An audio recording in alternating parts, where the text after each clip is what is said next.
Welcome to the deep dive, everyone. Today we're diving into something pretty major. Yeah, President Trump's global tariffs. big one. It's Huge. causing quite a stir. It is. People are calling it everything from Liberation Day to, the start of a potential trade war. Yeah. And our listeners are smart. They want to understand what's happening. Yeah. But they don't want to get bogged down in all the details. Absolutely. So that's what we're here for.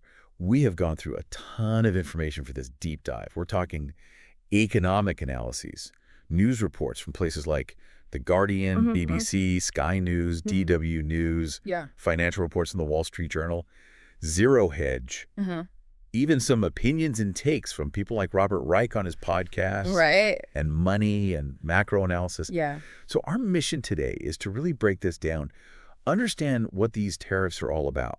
What's the thinking behind them? Both the stated reasons and maybe what the underlying strategy could be. Yeah. What are the potential consequences, especially economically? And how's the rest of the world reacting to this big shift? It's a lot. Yeah. So where do we even begin with something this massive? Well, I think one of the most striking things right off the bat is just how broad these tariffs are. Okay. Starting Saturday, April 6th, we're looking at a 10% tariff on pretty much all goods coming into the U.S. from every country. Yeah. But then on top of that, it gets really complex. Okay. We're seeing roughly 60 countries with larger trade imbalances with the U.S. They're facing what are being called reciprocal tariffs. Right. And these are much higher than that base 10%. Okay. So explain these reciprocal tariffs. So the U.S. didn't just look at the existing tariffs in those countries. They actually factored in a whole range of things. Interesting. Things like non-monetary barriers to trade. Like what kind of things? Oh, complicated regulations that might make it harder to trade. Right. And then they're also considering allegations of currency manipulation, which could make those countries' exports cheaper. And they even factored in concerns about intellectual property theft. Wow. And get this, the actual tariff the U.S. is imposing is about half of what they calculated using all those factors. Half of that calculated rate. So it's not a direct one-to-one matching of existing tariffs. No, not at all. Okay, so give me some examples. Well, for example, we're seeing a 34% reciprocal tariff on goods from China.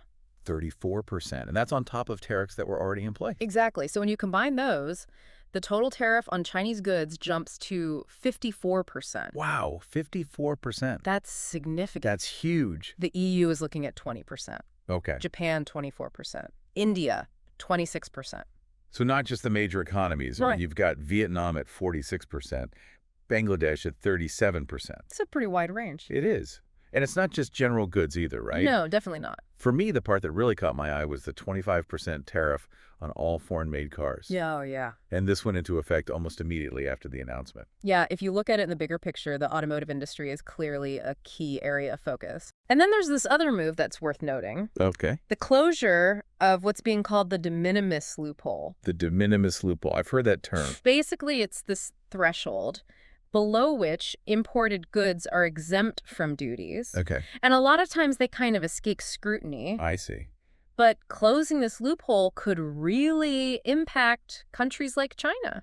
Oh, so? Well, they have a huge presence in the fast fashion market, where lots of individual items are shipped directly to consumers. Makes sense. So before, these lower value individual shipments might have been getting through without much trouble. Right. But now that's going to change. Okay. And then there's the really strange part. Okay. Tariffs being applied to territories that have no human population. Yeah. Like I saw some reports calling them penguin-infested islands. Penguin-infested islands. It's wild. You know. So what's the deal with that? The explanations for this are all over the place. Yeah. Some people say it's a simple mistake. Others think it's a very deliberate move, almost like a preemptive strike, to prevent people from finding loopholes. So they're thinking that if these places were exempt, Exactly. someone could try to set up a fake company there, Right. make it look like their goods were coming from these untariffed locations. Even if they were actually made somewhere else. It's like they're trying to prevent a loophole Yeah. before it even becomes a problem. It really makes you think about the level of detail they're considering. Yeah. Or at least their awareness of potential ways people might try to get around the rules. Right. It's a very comprehensive approach. It is. even if including uninhabited islands seems a bit odd. It does. And then you've got cases like Australia. Now, the U.S. actually sells more to Australia than it buys from them. Yeah, that's right, a trade surplus. About $25 billion more. Yet they're still hit with that baseline 10% tariff. So that kind of throws a wrench in the whole reciprocity argument, doesn't it? It does complicate things. Makes you wonder if there are other factors at play. It definitely suggests these tariffs might have a broader purpose. Yeah. Maybe they're part of a larger strategy. Or maybe the reciprocity label doesn't tell the whole story. Right. It really raises the question, are these tariffs mainly about fixing specific trade imbalances? Or are they part of a bigger plan to reset global trade altogether? So let's talk about those stated reasons then. Okay. What are the official justifications for this huge change? Well, President Trump called it Liberation Day. Liberation Day. He's promising it will make America wealthy again. Right. A big part of the argument is bringing manufacturing jobs back to the U.S. A lot of people are hoping for that. And they're also saying it will bring in a ton of money for the government. Yes. Potentially hundreds of billions. Hundreds of billions. Maybe even trillions over the next decade. Trillions. And Yeah. then, of course, there's that reciprocity idea. Right, making other countries pay similar rates to what the U.S. companies face. Okay, and one more thing that came up was disrupting the drug trade. Yes, that was mentioned specifically in the context of tariffs on Canada and Mexico. Canada and Mexico. It's interesting. You know, those stated goals, they definitely tap into things that resonate with a lot of Americans. The idea of bringing back manufacturing jobs, that's been a consistent message. It had. And the whole idea of other countries paying their fair share through reciprocal tariffs, that appeals to a sense of fairness. Right. But the link to the drug trade, while it was mentioned, it feels a bit less connected to the overall goal of these tariffs. Almost like an additional justification they're adding on. Okay, so what are the experts saying about the potential consequences of all this?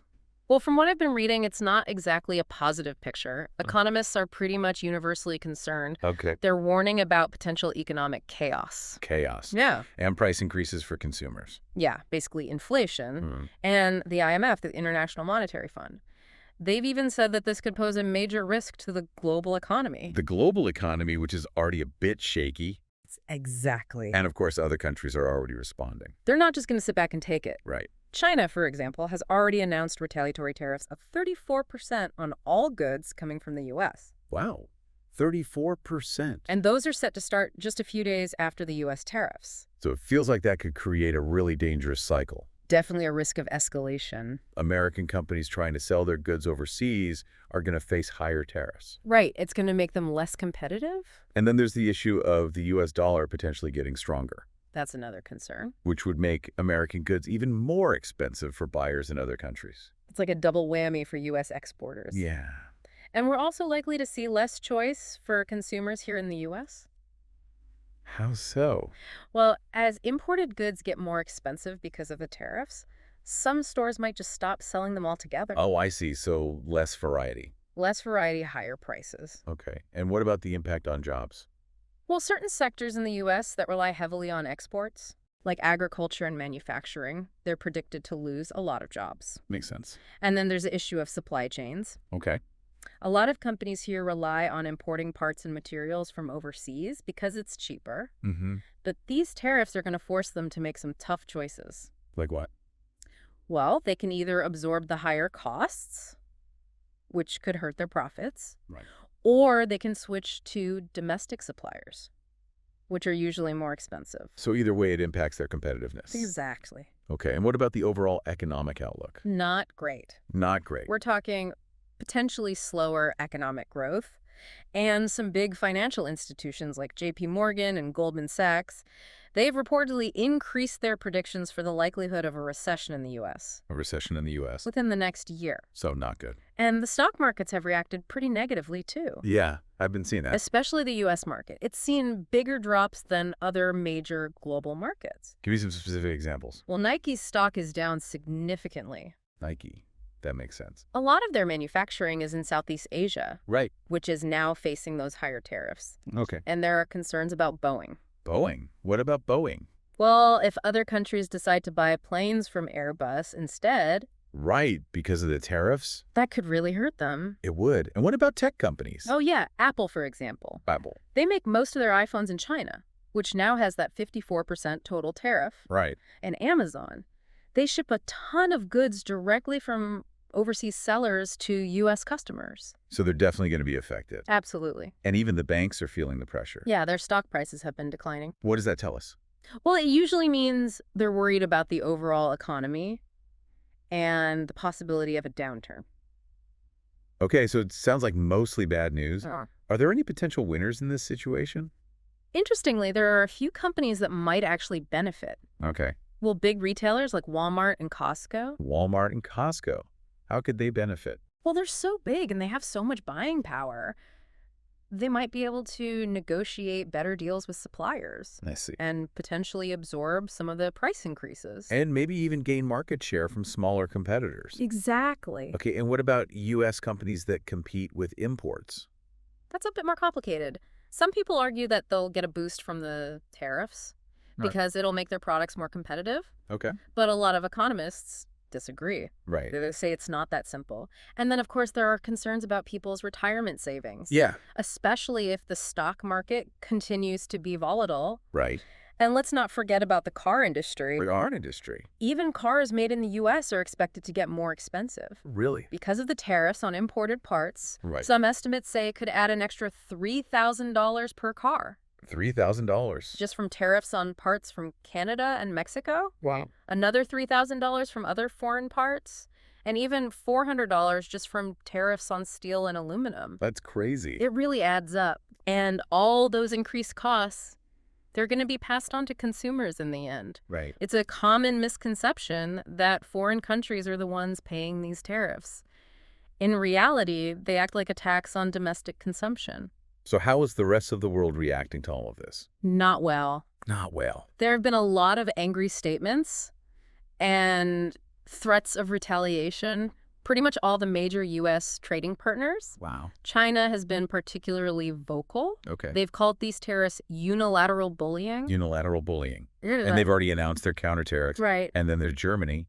They're reportedly planning to withdraw a large amount of their gold reserves from the U.S. That's a pretty big deal. It is. It shows a real lack of confidence. Wow. Okay, so what about some of the closer allies? Well, the UK government, they're trying to take a more cautious approach. Cautious? In what way? At least publicly, they're saying they want to be calm and pragmatic. Calm and pragmatic. They seem hesitant to retaliate right away, and they're focusing on trying to negotiate a trade deal with the U.S. Makes sense. But the European Union, they've said they're considering retaliatory tariffs as well. Okay. And I think the biggest concern globally is that this is going to damage the U.S.'s reputation as a reliable trading partner. Right. And that could lead other countries to look for other partners. Like who? Maybe China and Russia. So this could lead to a realignment of global alliances. It's definitely a possibility. Yeah. People are talking about a potential shift in the whole global trade order. Okay, so let's go back to those tariffs on the uninhabited islands for a second. The Penguin Islands. Yeah, the Penguin Islands. Is there any other way to interpret that besides it being a mistake or some kind of weird joke? Actually, there is another perspective. Okay. Some people argue that imposing tariffs on those territories, even though nobody lives there, it's a way to prevent loopholes related to rules of origin. Rules of origin? Yeah. What are those? Basically, those rules determine where a product is considered to have come from. For the purpose of tariffs and trade agreements. Exactly. Okay. So the argument is that if some territories were exempt from the new tariffs, companies might try to falsely claim that their goods came from those places. To avoid paying the tariffs? Even if the goods were really made somewhere else. I see. So by imposing tariffs everywhere, even in those uninhabited places, they're creating a truly universal system. Okay. And preventing any manipulation of the rules. That's actually a pretty strategic explanation. It is. It still feels a little extreme to me. I agree. But I can see the logic. They're trying to create a completely watertight system. Exactly. So nobody can exploit any exemptions. Right. Okay, and then there's this whole other theory going around. Oh, yeah, the Mag Master Plan. Yeah, the Maggi Master Plan. What's the idea behind that? Well, this theory suggests that all this disruption from the tariffs, it's just the first step in a much bigger strategy. Okay. The idea is that by creating this chaotic tariff landscape, the U.S. gains a lot of leverage in future trade negotiations. So step 1, tariff chaos for leverage. Okay, step 1. Step 2, establish truly reciprocal tariffs. So everyone's playing by the same rules. That's the A goal. level playing field. Exactly. Okay, and then step 3, Well, the ultimate goal is often envisioned as a Mar-a-Lago Accord. Mar-a-Lago Accord. That sounds fancy. It's a new global agreement that would potentially focus on realigning currencies. Realigning currencies, what does that mean? Well, the aim could be to weaken the U.S. dollar. To make U.S. exports more competitive. Exactly. But they'd still want to keep the dollar as the world's reserve currency. Right. Okay. So this grand vision, it talks about creating a new global economic order centered around the U.S. Okay. And countries would be categorized, Based on, their trade practices, yeah. and how much they align with the U.S. So these tariffs on the Penguin Islands could even be seen as part of this first phase. The disruption phase. Right. It's a way of signaling that these new rules are absolute. No exceptions. Exactly. And they're willing to accept the economic pain in the short term to gain that leverage for future negotiation. On trade and even currency. That's a bold strategy. It is. But it's all based on this theory, this Right. Mad J master plan. It's a long-term perspective. Yeah. And it's very speculative. And it depends on how other countries react. Absolutely. So to sum up this deep dive, we're looking at a set of tariffs that are expected to have significant and mostly negative immediate economic consequences. Right. And they're causing a lot of pushback around the world. But there's also this more complex narrative, this idea of a long-term strategic play. It's a controversial theory. It is. Put out there. And it really highlights the fact that tariffs are more than just simple taxes. They're powerful tools Yeah, that can have far-reaching and often unpredictable effects. exactly. And it's important to remember that ultimately these tariffs are attacks on American consumers and businesses. The global economy is incredibly complex, and interventions like this can trigger a chain reaction of consequences that are really hard to foresee and control. So a lot of uncertainty right now A lot of uncertainty. and volatility. Yeah. It's going to be interesting to see how this all plays out. Interesting and potentially a little scary. Definitely. So for our final thought today, given the immediate economic pain that's likely to happen and the speculative nature of these long-term goals, what do these tariffs really tell us about how the current administration is approaching global power and economic management? The big question. It is.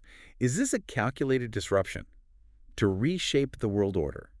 Or could it end up backfiring and hurting the U.S. economy? We encourage you to think about the different perspectives we've discussed today and keep following this story as it develops. It's a big one. It is. Thanks for taking this deep dive with us.